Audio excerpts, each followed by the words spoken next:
Hello mga ka-RBM Tech, welcome sa ating YouTube channel. So for today's video, meron tayong repair dito sa Imus, Cavite. Isang Samsung automatic washing machine na front load 7 kg na ang problema nito ay DC3 error na lumalabas sa display ng washing machine na ito. So paano ba natin mare-repair itong washing machine na to na DC3 error? Keep on watching lang mga ka-RBM. Ipapakita ko sa inyo ang step by step na kung paano ang pag-repair ng washing machine na ito. Siyempre, bago ang lahat mga ka-RBM, kailangan kumpleto kayo ng gamit para ma-repair nyo itong washing machine na to. Karamihan sa ganitong problema mga ka-RBM, itong DC3 error ay kadalasan sira ang door lock sensor. Yun ang common na problem. So ngayon, mga ka-RBM, sa nakikita nyo sa video na ito, binaklas natin yung door lock sensor at ipapalitan natin ng bago para malaman natin kung door lock sensor talaga ang problema. Kasi ito lang naman talaga ang common na problem pag mga DC3 error.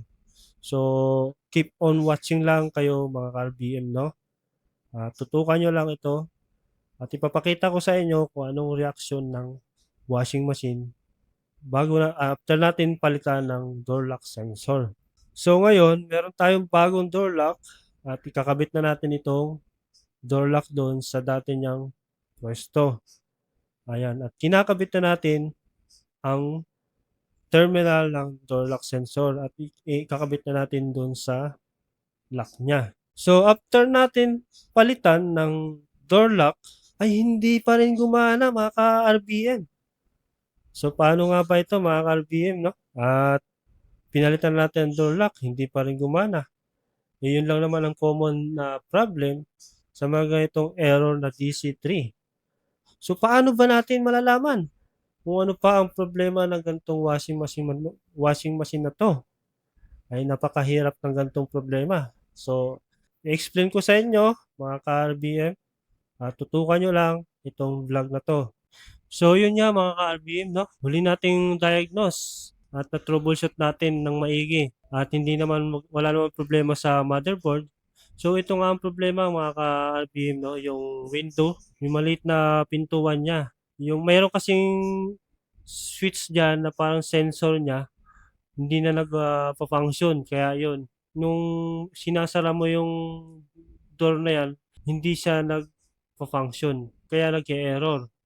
Kasi ang trabaho ng sensor na yon, yung switch na yon, para once na mag-in-spin, kailangan i-close lahat, pati yung maliit na sensor. Ito kasing pinto na to, ang purpose kasi nito, in case na maglagay ko ng another damit, ay pwede nyong buksan or ipahabol. Pero pag once na mag-i-spin na, kailangan naka-close o make sure na sarado yan. Kaya once na nagka-problema yun dyan, mag-error talaga mga ka-RBM.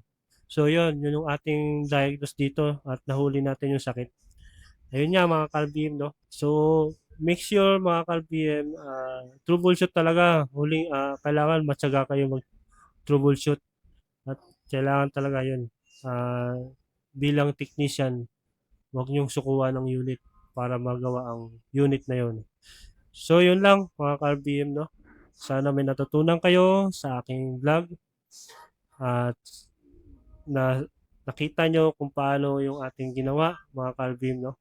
So yun mga ka-RBM, kung bago lang kayo sa aking YouTube channel, ay huwag nyo lang kalimutan i-like and subscribe and click notification bell para lagi po kayong updated sa aking YouTube channel at sa ating vlog.